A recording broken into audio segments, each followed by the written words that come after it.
નમસ્કાર, આપ જોઈ રહ્યા છો સ્પાર્ક ટુડે ન્યૂઝ। બોડેલી નગરપાલિકા વિસ્તારમાં પાણીની ટાંકીની રેલિંગ તૂટી। રસ્તાની બાજુમાં જ લાંબી રેલિંગ તૂટી નીચે પડી। સદનસીબે કોઈ દુર્ઘટના થઈ ન હતી।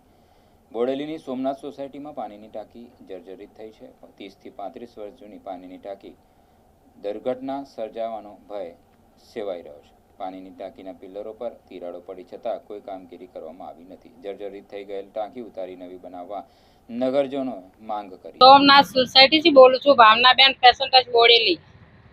આ અમારી ટાંકીના ઓળે દોડેની બિલ્ડિંગ હતી, પાઇપલાઇન તૂટી ગઈ છે।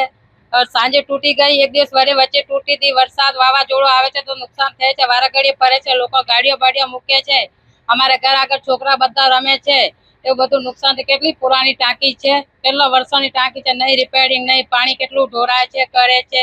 તમે નવી બનાવી આપો કે રિપેરિંગ કરી આપો।